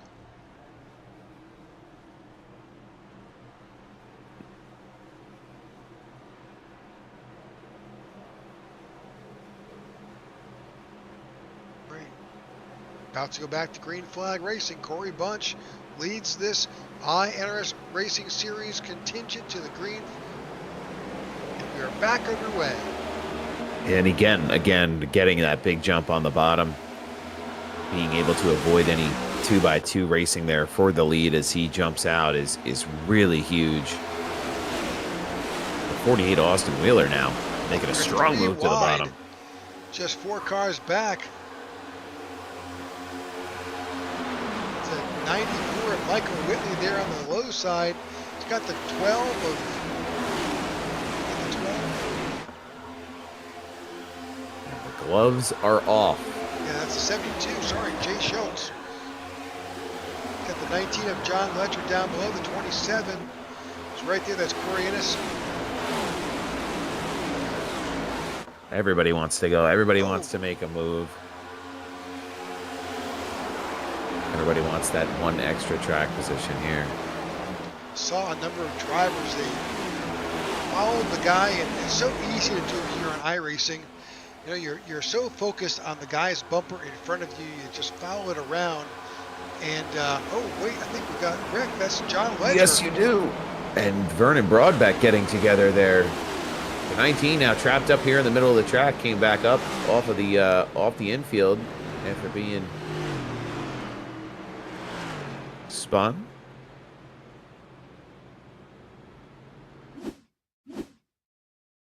So that's a scary sight right there. That's nearly 4 wide as these guys are going down. 10 of Vernon Broadbeck down on the apron. The 94 tucks in behind the 72. John Ledger finds himself the meat in this sandwich. The 10 comes up and was not clear as he rejoined the racing surface and unfortunately takes out the 19. Yeah, that's going to be a tough one too for the 10 there, as he's technically off track limit. Just comes up and has no business trying to make that move and get up to challenge for that position. But 19 has one of those things that he happens held here his in the late brakes stages. he held his brakes the whole way. So fortunate there was not a secondary collision there. Couldn't have too much damage, if you can believe it. Just a set of tires is all he might need after holding it down that long. Yeah, but does he come in? Yes, he does. Yeah. He's flat spotted there. You see the 24 coming in as well from previous damage. Number of drivers who are continuing to make repairs. The 79 of Scott Thomas. 19 can't get to his pit box fast enough. Yeah, he's had a tremendous amount of pace tonight, especially here in the late stage, trying to make that run up to the front. Just unfortunate way to get sent to your pit stall, unfortunately for him. The amount of rubber that's been laid down in these pit stalls. Yeah. Yeah, they've been in and out of here quite a few times tonight. Keeping their crews busy, well paid.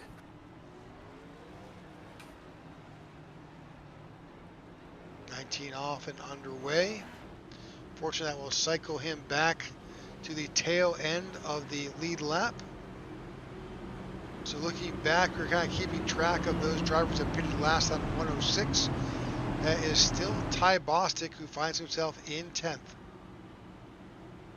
But Corey Bunch up front, Jordan Wenzel sitting in second, Tyler Lem in the 99 in third, Austin Wheeler in fourth, and Jacob Musso reemerges in fifth.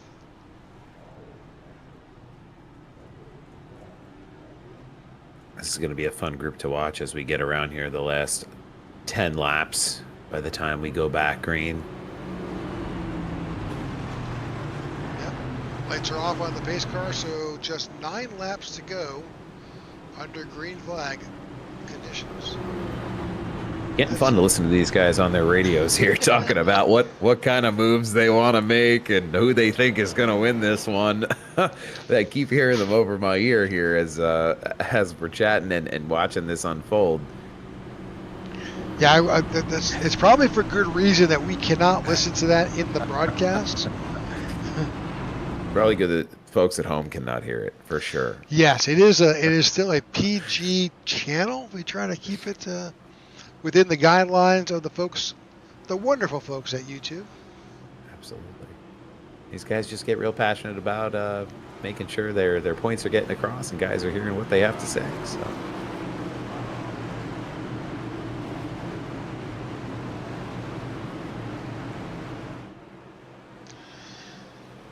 All right, just a few laps remaining here at Las Vegas.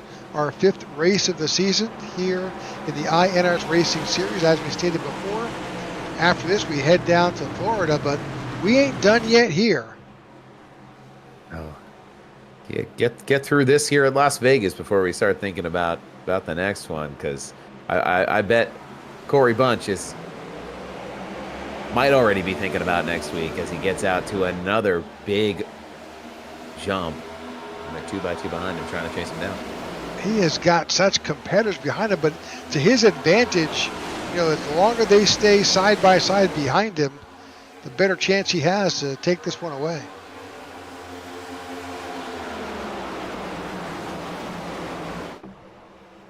There's a battle right there, 3 wide. Good showing by Michael Whitley in the 94, that Krispy Kreme car, sliding up there, winding up right now in 5th. Yeah, and he's ready to go too. Looking to the inside, looking to the outside. Yep. 3 wide with the car down on the apron as they came through that. Lots of moving and shaking here in the field as these guys realize 8 laps to go. It is not enough time. It's never enough time for guys who are in the middle of this pack to make a really big jump through the ranks. You're going to see that apron get used quite a bit here the next through the end of the race. Yeah, I don't see. Ty Bosick is now up to 9th. He's making a little bit of moves. Take a look at that 22 car as he tries to work up. Oh, big wreck in the back. Big wreck going on. All I saw was the hood fly. Caution did not come out. I do not. There it is. It's like Joe Darnell. He is missing. His body parts are still flying off that number 4 car. Yeah, that thing got beat up bad. That was a huge hit. Oh, quite a bit going on there. Yeah, starts way back. I don't think he had any help, but I could be wrong. Seems like he just shot the corner too deep here. Caught a little bit of the apron. That's all it takes right there. See that left side drop right down on that painted surface? That is slippery as can be. Yeah, right in front of Ron Fitting. Boom. And then the three actually, then there's the 55, the 20. The 3 actually made it up, actually saved him, I think. Yeah, that could have been way worse for the 3. Yep. He just kind of gets side by side with him and then skates away, hopefully with minimal damage. The car doesn't look too beat up. 3 finds himself on pit road. Oh, there's definitely some major damage on that 55. He's broken a toe link. I think that 55 of Vince Burns is done for the day.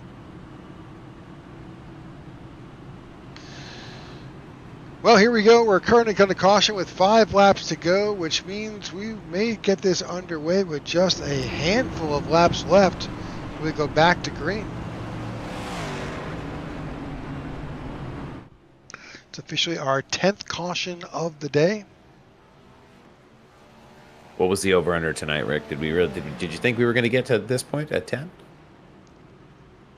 I don't know exactly. I was kind of thinking it was going to be less. But, it is what it is here at Vegas. It is a product of really competitive, fierce racing tonight. It is exactly that. And it's Vegas. That means there's an air of gambling here. You want to roll 7s, but, or you wind up snake eyes.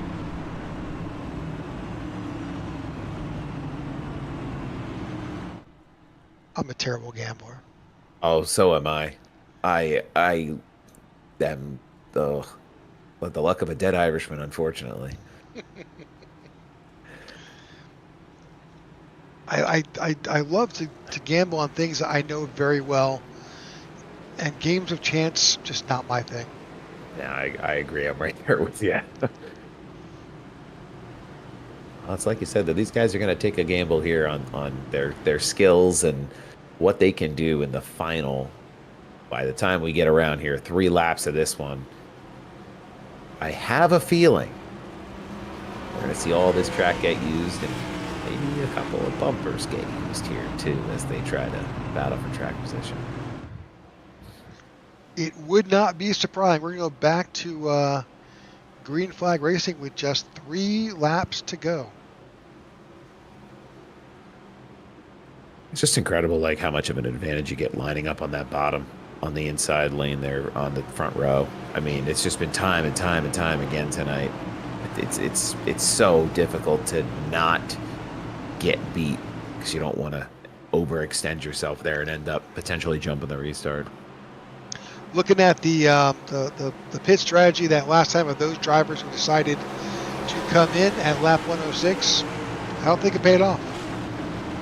No, it certainly was a good idea, but not quite enough to get their way to the front. Gain some spots for These some of those drivers. cautions have not helped them either. No, maybe on that green flag run, if it had stayed, it would have panned out a little differently. But something that isn't different is Corey Bunch getting that big jump and driving his way out to the front here. he's already in the first corner. He's already out. Jordan Wenzel side by side with Jacob Musso, as these guys are trying to find something deep involved in the deep in the back pocket to do something with that 77. Side by side though is not helping them. No, and it's just tough because there's not. Oh, there you go. Not too many places to go here as Wenzel ends up sliding down in front of Jacob Musso.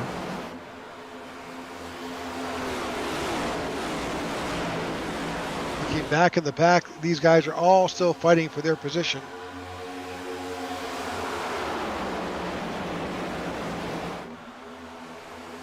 So the 28 of Joe Musso slides up under a bit.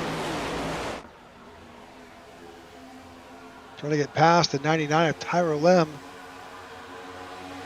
Oh, big move by the 22 of Ty Bostic. He is now up to 8th. He is one of those 106 pit drivers. Oh, sideways. That car saves it. Oh, but not in back.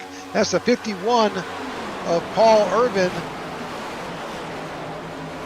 He goes around, but we're on the final lap, so it doesn't matter. We're racing to the win here. Corey Bunch blocks, and Corey Bunch will win the Pennzoil 200 here at Las Vegas. Unofficial results: Jordan Wenzel in second, Jacob Musso finishes in third. What a finish! I mean, just giving it everything they had there. Corey Bunch, winner of this race, rightfully, deservingly so. Led most of the laps here tonight, but Jordan Wenzel looked like he had something for him there late. A slew of cautions here in the late stage of this race kind of kept a long run from forming and maybe giving those drivers a chance to catch one another. But what a finish here as these three drivers battled it out. Really a great finish by Jacob Musso as well.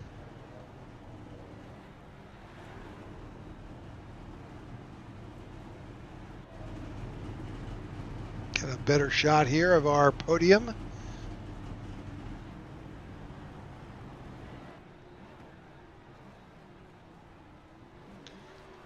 All right, as Corey Bunch decides to take his celebratory burnout.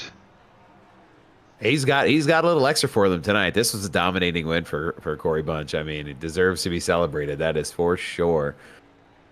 I mean, just going back and looking, 70 laps led here at Las Vegas.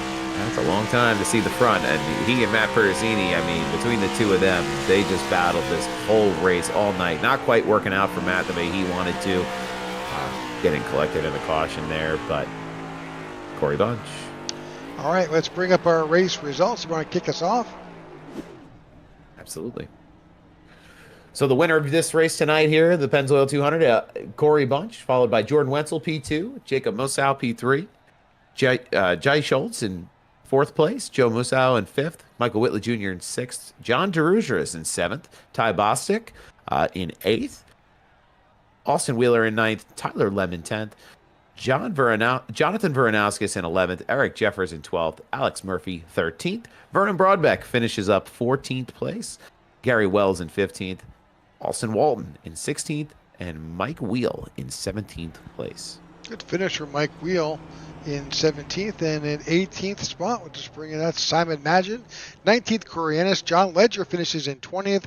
Robin Maldonado in 21st. Martin Pinnell, 22nd. Tony Japs in 23rd. Jeff Ramsdale in 24th. Matt Crockett, 25th. Scott Thomas, 27th. Matt Perezzini, unfortunately, winds up in 28th after that incident. Paul Irvin battled hard but finishes in 29th. Ron Fitting in 30th. In 31st, Martin Giroux, Vince Burns, Joe Darnell, Keith Fonseca, Richard Mills, Caleb Lamb, Shane Trotter, Tyler Sexton, and Mike Johnson. Josh Douglas finishes in 40th. All right, I think we will have our some drivers in the. Oh, Jacob Musso is going to join us. Let's bring in Jacob. Jacob, congratulations on your P3 finish. That was just a great race. Thank you. We appreciate you joining us here in the booth. Tell us a little bit about, obviously we had a rash of cautions here after lap 106. Made it a bit more challenging, but tell us what your thoughts were. The first part of the race was great. It was pretty green flag for the most of it, and me and Corey battled out there for the stage, and car felt good, and then I made a mistake on one of the restarts, and I got buried into like 10th, 11th place, so I was just struggling in the dirty air, and then we kept getting cautions, and I didn't fire off well on the restarts, so then we kept getting cautions, and yeah, it was just really tough to have some good racing. I think it would have been a lot better racing if we didn't have all those cautions, but definitely made my moves there on the restarts towards the end. So luckily, we just kept it in one piece. Well, congratulations on your finish. Any shout outs tonight? Oh yeah, all the boys at SFM, Corey, Eddie, and Joe. It's a lot of fun racing with them. You guys for a great broadcast. I love going back and watching it. And then iNRS for this great league. It's a lot of fun to run in the Xfinity in the Cup race. You got it. Well, there's your third place finisher, Mr. Jacob Musso, and we wish you luck. What's your thoughts on Homestead? I don't know. It's a tough track to tame. Just gonna run up against that fence or hug the bottom and be a bottom lane princess. So I haven't decided which one yet. So we'll see. All right. Well, there you have it. That's Jacob Musso finishing third here in Vegas. And with that, let's go ahead and bring in Jordan Wenzel to the broadcast booth. Jordan, congratulations on your P2 finish. Man, it was so hard to have something for Corey tonight. Well, I think I had it, but I didn't have any chance to, prove it because we just kept going caution after caution. So, it is what it is. When I just had to be better on restarts to match him. So that's the only part where I was lacking there. Well, just you were last year's winner here. You certainly brought it again tonight. Qualifying was a little bit off tonight. Was there something there in qualifying that kind of put you back in 15th? I just suck at qualifying at tracks bigger than a mile and a half. That's honest. We'll take it. It's my worst part here, but I was able to save enough tire during that long run in the stage and climb up to, I think, 5th there. And then from there, I was able to just stay in the top 3, it felt like, for the rest of the night. But it just felt like we had maybe one more green flag run after that, and it just was completely just fall in line afterwards. Well, we saw that once the leaders, yourself being one, kind of broke away and separated yourself. Behind you, though, holy cow, 2 and 3 wide, 12 rows deep, all the time. Yeah, I thought that I could make, because a couple of those times I was in that 2 to 3 when I was from my qualifying area, and it felt like you could do that. I just feel like you had to be a lot better to be able to get to the bottom and hold the bottom because you don't have anywhere to go. We were estimating here in the booth that it seemed that the issue with the tires wasn't necessarily wear, but it was heat. Were you seeing any of that when you went in for your pit stops? I think it was more of wear. I think heat definitely has a factor into the wear, but I think just being smart about your tires and, maybe babying them a little bit more in the early run and then pushing later. That's why I knew that every time that we had a restart, I was able to climb right back up to Corey, but it is what it is here. It's not much you can do. What's your thoughts on Homestead? I'm hoping that I can rebound here because Corey just beat me for this race for the all-times win in Cup here, so now I got to go tie him again and take it back. There you go. All right. Well, that is your second place finisher, Jordan. And so, any shout outs tonight, Jordan? Oh, I got to shout out Corey. Obviously, he's just a really good driver. We always race clean together. I knew if I got to him, I wasn't going to turn him, but yeah. And then my team, IRFK, Tyler Lem, Keith, Jeff, they've all been really good in inviting me this season, and I'm hoping to do them proud here. Well, Tyler Lem certainly made his presence known today. Yeah. Also, I got to shout out last year's champion Jordan Booth, because he kind of gave me and Corey a little bit of a rundown on how to drive these cars a little bit, and we got a little. I think that's one of the reasons that I was able to be where I was today. There you go. All right. Well, there's your second place finisher, Mr. Jordan Wenzel. Jordan, we'll see you next week in Florida. Alrighty. With that, we'll bring in tonight's champion, Mr. Corey Bunch. Corey, congratulations. Woo! Heck yeah, man. 2 in a row. Give me that money. Wow. The cautions certainly played to your advantage on those restarts. But you had a strong car all night long.